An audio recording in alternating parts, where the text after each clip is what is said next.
tubalamu kutuusa ekyaya leero. Ennaku zonna ze tubadde nga tubalamu kisa kya Katonda. Tumwebaza kubanga atwagadde si lwa bulungi bwaffe ne lwa kisa kye. Tugenda kutandika okuyiga kwaffe okw'olwaleero. Mbeebaza abakedde ku pulogulaamu yaffe eno eŋŋanzi ku Munu TV nga bulijjo ku Tuesday saa 2 ez'okumakya. Abajjukiza bannammwe mbeebaza ate era nammwe abafaayo okulaba nga mukuba ne mubuuza ebibuuzo ne muzzaamu amaanyi n'abagezaako okuwagira bambi Mukama bawo omukisa. Pulogulaamu yaffe egenda kwetandika mu kiseera kitono nnyo nga bulijjo. Pozi sijja kulema bajjukiza nti pulogulaamu zino zirikodingibwa. Abagala flash mufu okulaba nga mufuna flash ezo. Mwerekereze ziringa ez'ebbeeyi naye ate ekiri kumu kya bugagga okubanga osobola okwongera okuyiga. Abantu abamu bambuuza ebibuuzo naye ate mu bye tuyiga bennyini muli answer mu bye tuyiga. Kwanti oluusi tuba tutambula speed amu ne mutabiwuliriza bulungi obaolyawo ne tutakwatagana bulungi naye nga mwe muli answer omwo mwennyini mu bibuuzo by'okuyiga bino bye tuyiga. Katuweeyo okusaba tutandike okuyiga kwaffe okw'olwaleero nga bulijjo.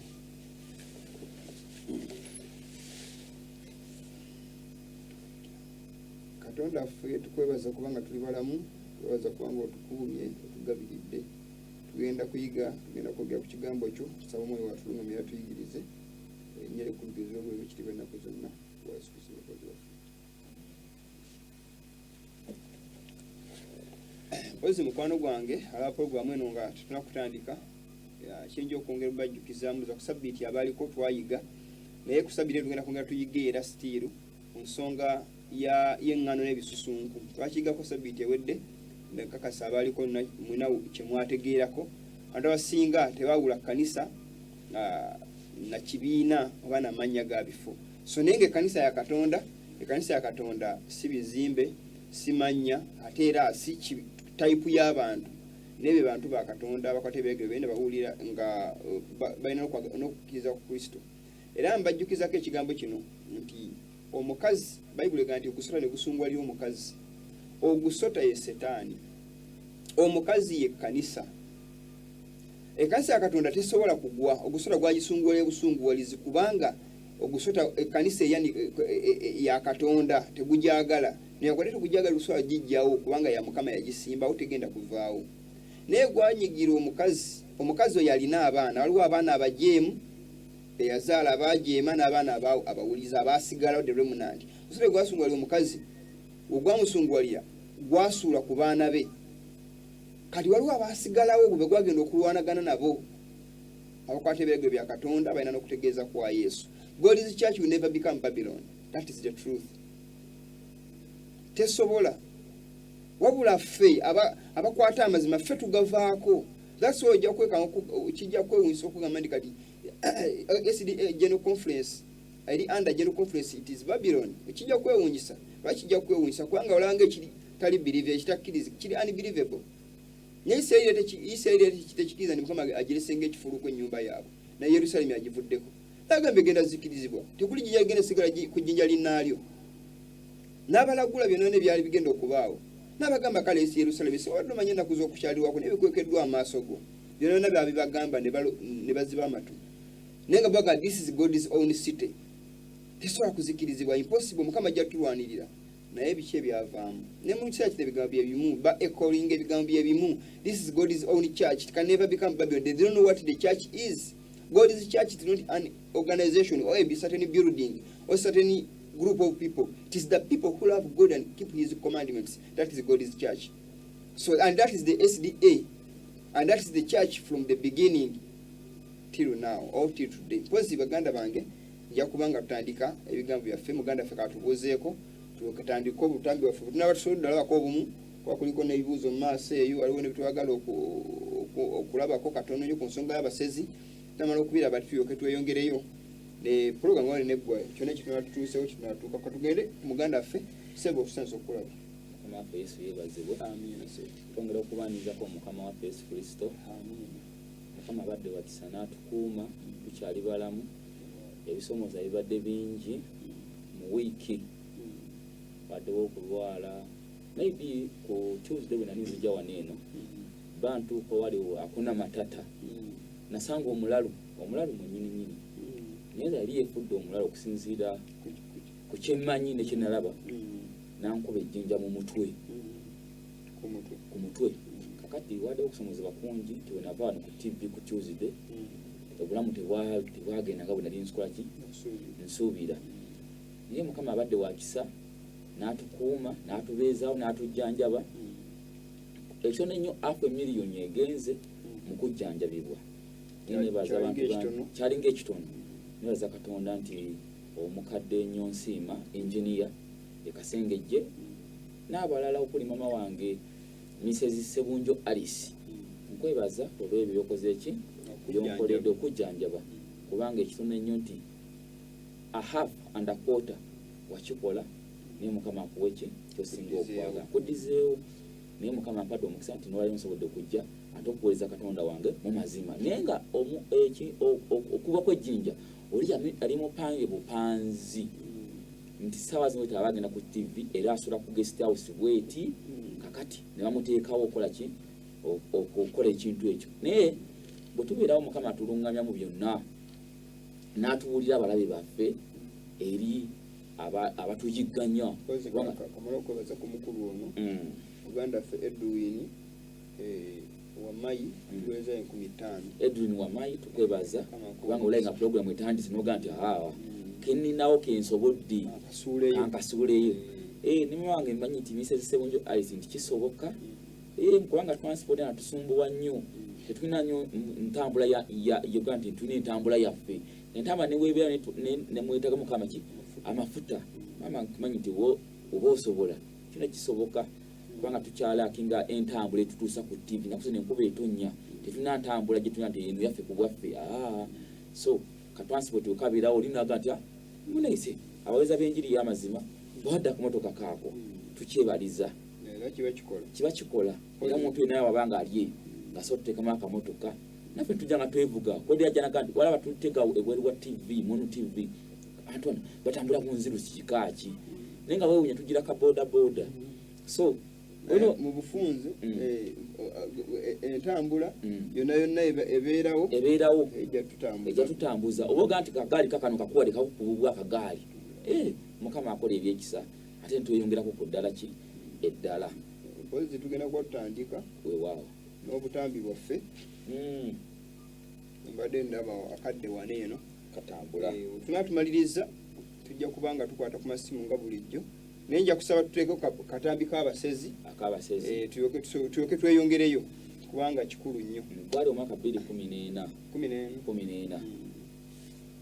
kale katuwulirize ebigambo ebyo nga 22 omwezi oguwedde twakulaga emboozi gye twatuuma ensigo y'ekibi mwe twanoonyerereza ku basumba b'amakanisa n'engeri gye bajjamu ssente ku bantu nga bakozesa ebyamagero ebipangirire ssaako amaanyi amangi ge balina oluusi agabawo enkizo ne bavoola n'amateeka nga teri abakuba ku mukono. Bishop Patrick Makumbi owa Gospel Healing Center erweza ku luguudo lw'Entebbe y'omu ku baalumirizibwa okupanga ebyamagero.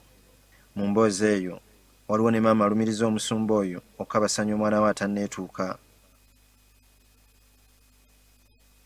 Emboozi y'ensigo y'ekibi nagiwunzika bwe nti abantu nga Peace Nanangwe bagezezzaako okunoonya obwenkanya wabula olwa ssente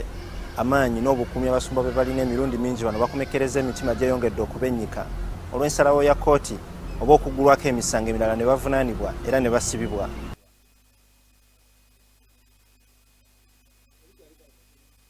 Tweyongereyo naye awo tumaze okulaba ebigambo ebyo nti abasajja abatuuka ne buvoola n'amateeka bakola ebikolobero ebyenjawulo naye teri abagambako sente bakola wabula bw'aboogerako batwala ne mu kkooti kubanga ku kanisa zaabwe kuliko poliisi kuliko n'amagye basobola okuggalira n'obeerayo ate ne baga nti mumala kujja namala emyaka 10 atakoze eki talinyeemukuuta n'akujja awo ne baganda baffe basiba babasiba baali bagaba pakola kololo teri lusoni we yajja babasiba baali baluganda 8 twatugaba practice naye bamalaga mulindo musumba malo okujja babasuzaayo okuva ku Sabbiiti Sunday paka Monday basulayo mu komera ko Jinja Road Police Station awo nga ku New Village ku gundi awo kakati ekyere ekyaliwo kyewuunyisa tebalina musango naye babaga mwetonde tubasonyiwe ko bali twetondera kinga ate tetuna kitukoze omuntu yetonda abasize kitegeeza tukkiriza nti tukoze omusango naye tutuna kye tukoze era kyewuunyisa nti waliwo abasajja batugamba tuze okutabangula omukolo gwabwe naye kyewuunyisa nti ku kkubo kwali kuliko abatunda amawulire sabbiiti abatunda emmere bakafuula katale ku olwo abatunda buli kimu kali katale kulya na kunywa kuyisa bivulu nedda n'omwaka wa mwaka 2019 nkigamba kino eri ekkanisa ya SDA abantu bangi batunda emmere waliwo n'omutabanyi w'omusumba omu omusumba isaidi zeno eruzira mutabanyi oyo yali atunda emmere ku sabbiiti tennaba kuggwako naye bangu kulayini kwanza nagaba sigenda kuliira mu bakungu oyinza odiira mu bakungu ne bakuwa obutwa kubani kyabeka ebbanga ddene batuteeka obutwa n'omukadde semuya wa Frederick w'Ekabundi naye neŋŋamba nti nedda nja kuliira eri mu basumba bata associate pastors naye nawe natuukawo oyinanga ogenda kuliira wali eri twakindiira wali eri nga siriira wamu n'abasirikale twakisirira wamu n'abasirikale bano aba UPDF bali balina kulya baliira naye nga ndirawo ne ba-associates associates balina kulya mu n'abasumba naye bweriira wali eri nnungi okusinga ku waliwo ekigendererwa lwaki kigenda kibeerawo so nga te olaba sabbiiti naye nga bali mu byamaguzi era nabagamba okubawa ssente zange mbawa ssente nga sabbiiti ekoze eki eweddeko ate ne balanga akatabo akagenda okutundibwa ku sabbiiti bagenda katunda ku saa 12 ezakawunge saa zaawera 7 omukadde Mawejje Pawulo n'agamba nti nedda tutunde akatabo ku sabbiiti omuweereza wa Mukama Yesu Kristo yajja n'agamba ennyumba ya kitange mugifudde empuku y'abanyazi kubbiramu byamaguzi n'empozi nga tumaze okulaba abasajja abo nti bakola kinene nnyo okulaba nga batyobola ekigambo kya Katonda omukazi omulabe makumbi muwala we yamukabasanya tukyaleeta mawulire ago mpozi leero sigenzebagati Bishop Makumbi wakwali yakalabasanya muwala we naye ate weewuunye taata wange taata yatuzaala abaana 3 kuliko Kasiru namugamba taata muganda wange musabire asobole okutereera ayogere kubanga osabira bakasiru ne bakola ki ne boogera naye weboogera bamala nnaku 2 nga bakola ki nga baddayo ate nafuka ki Kasiru nate naga otwagenda taata wange e Canada tusanga omukazi ayitibwa Dulalu n'amugamba nti nasaba omukazi ayitibwa Jjajja Vavanga n'amugamba nti waayi kakandi okuzaala abaana bategerekeka genda ozale mu muganda oba mu muwalawo yasookera ku muganda wange n'asooka ku muganda wange n'amuzaala mu mwana n'ambidde eziranda abasajja bakalabasanya bawala baabwe okufuna amaanyi okuuma ssente n'okuuma amaanyi bakozesa ebyomuzizo era taata yakeza mu muganda wange abaana bameka 3 bo bategerekeka bategeera bwembeera ku Moon TV n'empereza Katonda wange ow'amazima baga n'oyo omulalu bamuwongayo nga genjogedde gemaki gemaza kubanga abaana b'abantu tebakkiriza ate omuntu n'omulaga ebiri gundi ebyamazima era akusigala awakana nebaza muganda wange omu y'omu ku boogezi ku kitongole ekiramuzi yagambye nti mwe balutamaguzi ali omu ne mwe balutamaguzi abaagala amazima aga Katonda nanga nti mukwana wo bweyogera naye mugambe bwomera ne muweereza mwe balutamaguzi tebeerya ntama nga toogeza amaki amazima mukwano wange mwogezi w'ekitongole ekiramuzi wano mu Uganda yaŋŋambye nti ekyo kye mukola ge mazima tukoze research kummwe gye musula gye mulya gye mubeera nga ge mazima so mwebaza muganda wange temuli byakupanga bakola research gye tusula bamanyiyo bye tunywa tubabimanyi n'emmere gye twesinga okukola ki bakimanyi naye ge mazima yanga nti mwe balutamaguzi banamba 2 abogezi kigambo kya Katonda ekyaki ekyama walutamaguzi ayogera bukisimanyi manyi sinabamaguzi bwe naba katugende tumale akatambi kano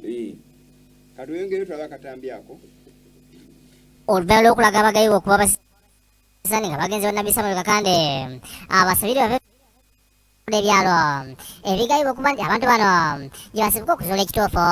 bagambye nga mujje ekyatugenda ebimu ku byalo byetugenzeko kuliko ekyebukeke ekisangibwa kangulumira mu disitulikiti y'e Kayunga tusanze muzeeyi Sande mukazi w'emyaka 55 yakulemeramu banne okugenda ewakanda okubasabira bave mu mbeera eno ono asangiddwa ng'asula mu kayumba akatono mwagamba nti mweyasenkukira oluvannyuma lwa kitaawe okitegeerako nti agenze wakanda okwaswaza n'amuggyako ekibanja yangoba awakana abantu b'ekitundu kino kyonna okusobola okumpa okutuula wano nabo bamanyi nti yangoba tanjagala nzire mu maka ge n'abo bonna abatuuze boolaba bamanyi nti yangoba era bwe kumpa wano mbeerewo.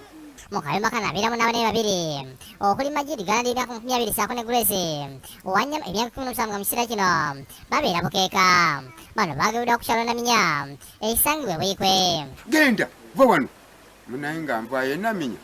nga nzija kuno ku kyalo natuukira wali wa Kyamani Suloli. Ono ayongedde okuti n'ekitabo yamuggyeko ekibanja gye yali yamugabira. Ono yeevuma ennaku gy'alabidde mu busizi ssaako n'engeri gyebumukozesa mu kutuusa kati.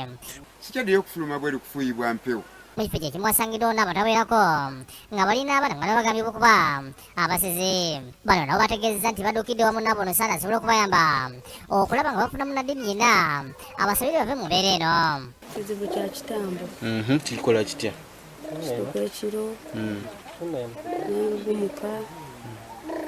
ngenda okukakana nga ndi bweru nsula nesibya amagumba embugo. Otambudde ekiro obuuyi ogenze osimye ebyosimye olubijjeeyo mubiridde ne bano okuva 75 paka kati mbadde olunaku kale kisinziira nga otegeddeko amaziika ge wali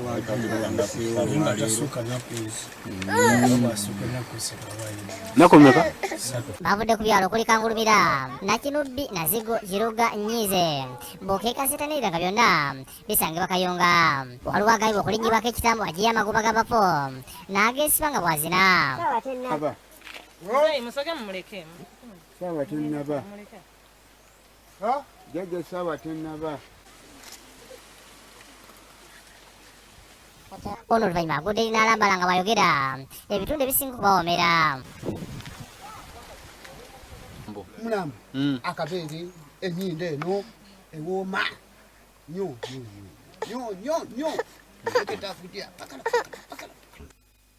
ku kyalo Katabi ku luguudo lw'Entebbe gyesanze omusamize Ssaalongo Kivumbi yeeyisisa Entebbe ow'abasamize obulala nga manja amatuufu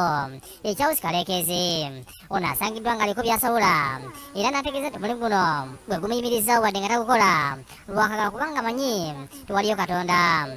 Obukadde obubiri nze mbukola abantu nga bazze. Kyokka omwogezi w'ekkanisa ya Kakande Grace Kimbabazi ategeeza nti ekkanisa ewali enteekateeka y'okukyusa obulamu bw'abagayibwa okubeera abasizi singa bakakasa nti bakyuse. Mu mbeera embi kubanga abantu bano abantu ku kyalo babadde babayigganya nga buli bategeera nti abantu bano basezi babagoba ku byalo tebasobola kutuula ku kyalo kimu nabo babeereko ng'abantu abalala. Mu kunoonyereza olugendo otandikira akatambi ako omusajja ayitibwa Fred Nkambwe gwe basindika Nazigo Bugerere ku kyalo kye bayita Nsiima. Charles Kaleekeezi ye chairman w'Ensiima, chairman w'ekyalo. Bamusuubiza obukadde 61 okusobola okulaba ng'asobola okupangapanga abasezi. Teri musezi yali avuddeyo. Tumalirize. Era nabika kandi tatawange wanga gy'oli wulira. Kinti kasaana oli ku TV. Vayo gavumenti samu kukoda ku polisi y'ekibuye. Nena kusiba olwokugera Kalebule. Yes. Nkulage bwino n'ensi yonna etegeera amazima. Kati tulabe kapandi akasembayo akaddako ku basezi. Bano twabagamba nti tulina n'abazungu be tulina okulaga abantu etukolagana nabo olwo ne bakkiriza okubakwata ku kamera zaffe. Okay, Katembo oyo nze nazanya nga omusezi omusawuzi era ng'omusezi ali abantu. Wali baddeko omusezi? Sibeeranko omusezi. Wali baddeko omusamize omusawuzi? Sibeeranko omusawuzi. So watandika otya obukodi? Obukodi obwo kubuyingiramu. Okay, nalaba era na trainingibwa n'abantu era abalala. Era bimwalaba sijjukira bulungi nnaku naye ebanga weetegereza akatambi nga banzija mu mmotoka nagezaako okulwanyisa bakanyama ba Pasita Kakande. Tugula kyada emmere kyada ne tumimikisinga ne tumutabulatabula kati omuntu oyo omulalu tumugira akaviiri ako ne tumusiga yenna era najjanga ki ng'akakasibwa nga mulalu ne bwe ntuuka ku patulo eŋŋamba bugambe nti gira ki genda. Bano era batuwulidde n'omuntu eyabakwasaganya n'engeri gye yababuliramu ekyokukola nga batuuse mu maaso g'omuntu eyayita nnabbi wa Katonda Samuel Kakande ye mwenyini tomulabako naye omuwala ono gye nkubulidde muwala Sarafina yakola kusasula entambula ereesa abantu n'okubazaayo olutuuka olwa Sande nga babalambaiza ku kapeti eri awo munda babalambaza awo obwire bwakyake mulyango mwene olwida alina obukebe obw'amaadi bwatandika okwida okubakulwaku kati nga mwene otandikawo oti kwerabisa oti oli mulalu kasi tamala abayuwaku nga oirawo muntegeera yeyo omuntu wabaka oli mulamu buti ngaawaaba akuwonyiza yinza omugamba nti pasita waba afudde eri n'amazzi ag'omukisa n'akuyuwaku ng'amaze okusabira biri bikuveeku yimuka oba oteredde kukusinziira ku byakusabidde era n'ayimuka ng'amaze okugira ki okutereera oyo gumayo w'enviiri ye yayita mutanyi wa Bujjagaali gye bayita ekalagala kabaka gye yagenda gye bayitayo ekala oyise nazigo n'ogenda mu maaso eri ekalagala waliwo amazzi agabuuka gabanga olawo nti omukka ku Bujjagaali kati oyo ye mukongozi owaayo bagenda kulanga ekifaananyi kiba kiva nga Kakande alaba nti amaanyi gakoze eki gagenda gamuggwako kubanga omukazi ayitibwa Jjajja Bababanga yamugamba nti omwaka 10 owaita n'emyaka 10 ng'oyambadde suuti ya bbulu amaanyi gajja kuggwako ne bakozesa okubanga nti liba linnya likola ki lisasika naye nga bagenda gyayita enazigo bugerere gye bayita ensiima ne bagira abantu abo bajje bakole ki bazanye katemba nga Fred Nkambo yakulembedde ekitundu ekyo era Fred Nkambo okukola ekitundu ekyo teyakikola bulungi mamwa studio batuba erikoma mboga memo studio erikoma mboga kukidda wansi ku ddwaliro oyo si mutabani wani wa Bujjagaali tugenda laba akatambyako nako Bujjagaali yes Bujjagaali yagenda okufa nga tazadde mwana Bujjagaali omupange Bujjagaali tasangako musika bukyafa ate eri musika gwe yakola ki bweyalakwata ina mwana n'atya n'omu emisambwa gya Bujjagaali gyakola ki gyamugaana kakati ono tuwadde akabasezi kalwa tukyakamalayo akabasezi katukamaleyo mali akabasezi sente nyingi byali bya mitwalo nga okenze nagenderayo mukutandika byali mitwalo 5 kati nafe twatandika okugenda okutwalayo abantu nga bize mu mitwalo 3 naye nga mitwalo 3 fe abakulu batuwanga suuti nga bakuwa suuti empale n'ekooti yaako n'etaayi n'esaati n'engatto ne sitokisi n'andaweya etandika ku mubiri kuli kwennyini nga bakuwa era nabakuteekerako n'esente emitwalo nga 3 twatuukirira abakkanisa ya Kakande okwogerako nabo ku nsonga eno era nga 21 Ogwokuna 2017 Grace Kembabazi omwogezi waayo yatusisinkana ku hoteri ya Serena ne tumbuulira bye twali tuzudde era ne tumusaba okubaako kyatugamba ku byo wano twali tukozesa kamera yaffe neekusike yatugamba nti si wakusobola kwogera ku kamera zaffe ne tumusaba tuwa oludda lwabwe mu buwandiike era nakkiriza wabula ne gye buli eno kino takikolanga era n'essimu zaffe tazikwata Kesi Mbabazi tajja kwa ripoota ayo Kesi Mbabazi y'omu ku mwana gwe taata wange tatange tuli Banyarwanda tatange y'omu Kesi Mbabazi omwana gwe yazaala Munandujja Kakande si Muganda okusinza bwe mantunuulidde nnyo emabega tuli Banyarwanda naye Kesi Mbabazi mwana gwe yazaala Munandujja n'asuubiza Nandujja okubeera omu kuba n'amuwa kampuni etambuza abantu ku mikolo erisalizaawo mu Kaleerwe kumpi ku kidda ku kyebwayisa ekipya opposite omwaka zolengere ziriawo empanvu ziriawo Love 4 za mupiira munene disukala mu 18 Kesi Mbabazi ng'alimba Nandujja y'omu ku bakyala ba Nabbi Samuel Kakande muzaa mwana omu yekka n'amusuubiza okugjayo ebya sengaawe yasinga okumwagala ennyo n'aleeta omulambo gwe naye bayakuleeta yayagala kuziika ogwafedda yagongera kugana mu byawongo ongeza maanyi ge kakati Kesi Mbabazi si ye mwogezi w'ekkanisa ya sinagoga omwogezi w'ekkanisa ya sinagoga musajja yoli yayogera nga bamuta Kevin nga boogera ku kya Kakande okubanga atwala keesi z'abantu amazzi gayingira keesi ezinaka ngenda kubasasula mwena eyagiwa omwogezi w'ekkanisa si Kesi Mbabazi ono jasi yajja lwakano kabasezi ebyo bipangi era nabaga nti okupanga ebintu byabasezi yali omusajja yayitibwa Fred Nkambwe. Fred Nkambwe n'atuuka n'okutta mukazi we nga bapanganira Bisamu Kakande. Fred Nkambwe ate mukazi we yamunga Fred Nkambwe I'll give you 3 days mukazi we nga afudde. Era kubanga ng'ovuddeko ne kwekyo waliwo wajja olwadda bambuuza ku Tom Mugerwa omutundu nga kubanga nawe ne Tom Mugerwa yata mukazi we kituufu kubanga bambuuza naye ng'omusajja abuli enjiri ennungi ndaba omusajja ayogeza mazima tewakibirivinga ddi asobola kubanga mufere. Tom Mugerwa nabagamba namusinkana ku mwezi nga 3 mwezi gwali gwa 11/2019 ne tugenda wa Haji Makanga kwaliko omusajja ayitibwa Senyonga Jackson.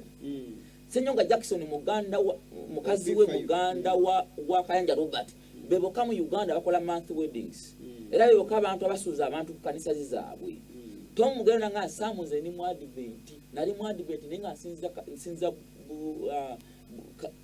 bwaise mansinziriza bayitayo wankuluku ku SDA nenga wankuluku ku ekyali eri wansi mu bayitanga mu Rufula naye twalina omukadde ayitibwa Samu Muyimba nze ne Kayanja Robert nampita kubanga manye ebyawandiko abadde omuntu yena omukristaayo bwagenda mu kanisa ezo bafanye kwa nti amanye ebyawandika mu mutwe baawula mu kanisa zaabwe ezo omutolo mutule waneno omunyankola tuli waneno omuganda mutule waneno abakiga mutuliki waneno. Tom Mugerwa nga yomu ku baganda asobola okwogera ekigambo kya Katonda bamuteeka wa Kayanja Robert abenga akola ki ayita kulimwa ki ebigambo bya Katonda. Kayanja n'amusiima namwe kankolere kanisa nengo nokwo kimwe kye10 nga munokola sadaka za mirundi emeka 2 sadaka ya musiima Robert Kayanja asimani Tom Mugerwa. Tom Mugerwa namuganda Kayanja endanga kitugenda okukola nze ndi mukristaayo sinzo nakulwa sabiti ku sabiti sijja nja kusinzanga ku Sunday lunaku lwaki lwabakafiiri nakulwa Sunday enjuba sijja kusinzanga. Tom Mugerwa mutundu agamba nti nze ku Sunday wabawo kanisa koze ki egaddwa buli mwange nejakola ki jasinziriza wala tusinza kunakulwa sabiti ate Mugerwa ku kanisa ye Wednesday abeerayo ne kusada akola ki ana sadaka gye yagattako ya kufuna sadaka gye yagattako ya kufuna amaanyi yasadda ku mukazi atwa Maria Mange Fiina n'asaddaka n'omuwala bwe bajja saidi z'Emakindye Luwafu namusaddaka ye kanisa ey'abapya ane kanisa 2 ey'abakadde n'ey'abapya n'ey'abapya basinza bakola olukuŋŋwana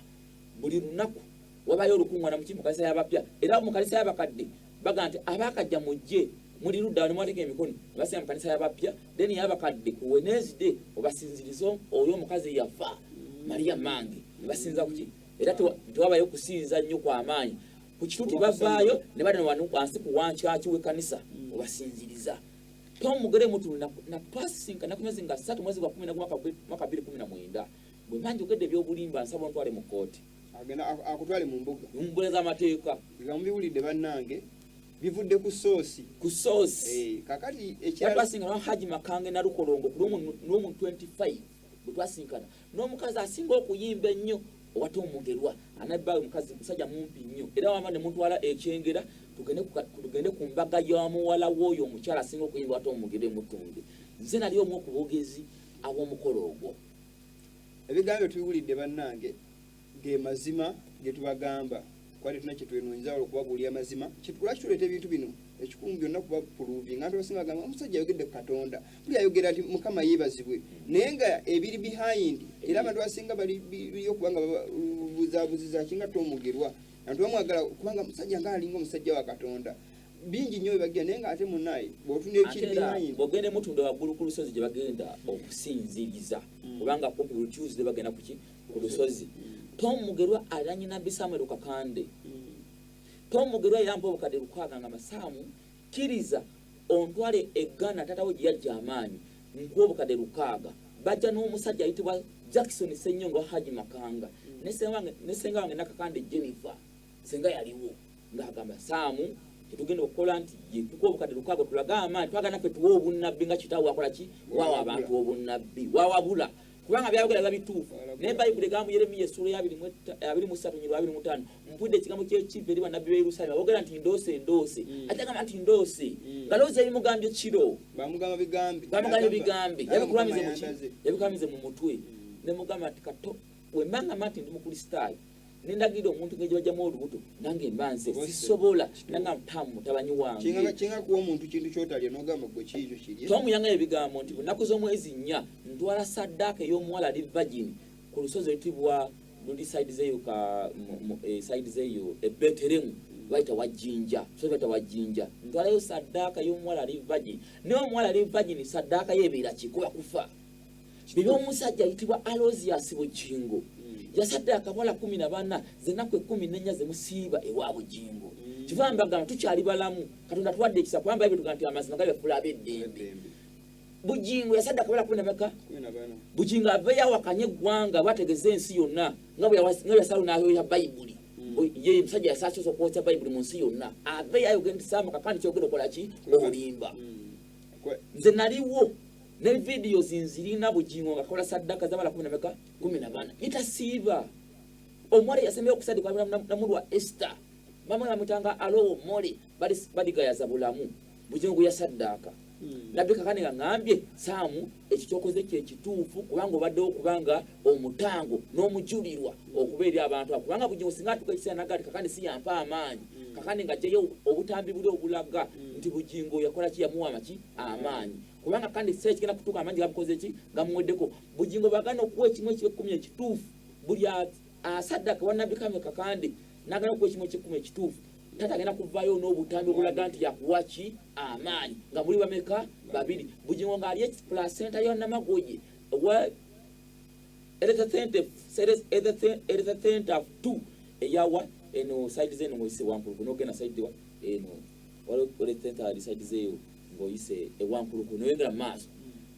Bujingo ng'ali placenta kakanda mugaka Bujingo kuwamanya okusinza omusambo oguyitibwa Lozi Bujingo genda otegeza Katonda kusinze mu nsonda nye za Kampala ensonda nye za Kampala ebeera ntaana Bujingo wati wabagamba Katonda yansinikire Katonda yansinikire abalokole nabadde balokole mu nsonda nye za Kampala akitegera kikubire mu ngalo ensonda nye za Kampala ziba ntaana be bantu kubanga ekanisa ya watoto eri Kampala kwemu yakande eri ku 2 yasenyonga eri ku 3 era Bujingo nakuba kunya zensonda nnya be bantu basaddaaka Bujingo nchimanyi nti oli w'amaanyi era oyogerako mu ggwanga lyonna kibanga kisoboka bayogera ompawo abiri ebigambo biwulidde bannange kyekyamazima oluusi biwuniikiriza naye ng'ate ge mazima nange twogeranga ku bwaffe Yesu yabagamba nange bigambo sibyogeranga ku lwange naye nga Mukama nga alimu ki kitange abankoze eki antumye kubanga twagala abantu ba Katonda baffe abantu bazikirire ensi erimu abantu bangi naye kibi nnyo okwanta okuzikirira nga twategedde mazima ate weegali nange nkimanyi nti SDA Church bangi baliyo bagamba nti oyo yagwa naye yagwa gw'olina minzaani etuma omuntu yakola ki bwe bannagwa jamu oŋŋambe Bayibuli yeragira waliwo omusajja wadde ompa muwalawo mbwe muwase omusajja alina kampuni omu era bamuwadde kumpi yomu yagenda okusobola kasooli mu Uganda waneeno omusajja oyo bamuyitira Lujja sikuswaza ge mazima Maganjo Green Millers watuma omusajja omu n'omugamba nti genda ogambe Samu Kakande singa wamala wange olubuto ampa obukadde 10 Lujja nyoguli mukristaayo n'olunaku lwayo bakuwadde mu kanisa mu kampuni ya Lujja bw'otuuka ku reception office ye osangamu ekifaananyi kya nabbi Samuel Kakande lwaki tewaliwo kifaananyi kya nabbi Musumba oba Musumba Kajoba ng'ali mu kifaananyi mu reception yo olengera kitegeeza olina akakwati nabbi Samuel Kakande nakubuuza lwaki ekifaananyi kya nabbi Samuel Kakande kiri mu office n'omusajja alina amagezi mangi era ebintu byakola mbyagala musajja mukozi saddaaka zezikolayo n'omwana okutuuka okufuuka 0 mpa obukadde 10 kitegeeza waliwo saddaaka ezakola ki ezakolebwa sigenda kukisobola nabbi Kakande yakugudde wide load emmotoka 4 wide load egula obukadde 7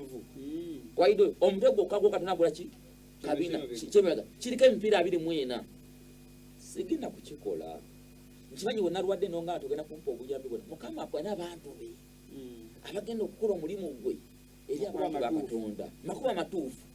nafunye omukisa n'abantu abakola ki abanzijanjabi naddi wakufa kimanyi omulalu yankuba ejjinja naye Mukama ankoledde ebyekisa twali abantu abateekuusa naki omukadde Lujja nkola ebigabo bino wamma nankole wafunye kasooli oba nagula layisi mu Uganda ensingi 2 nkimanyi nti waliwo omwaka gwali gwa 2013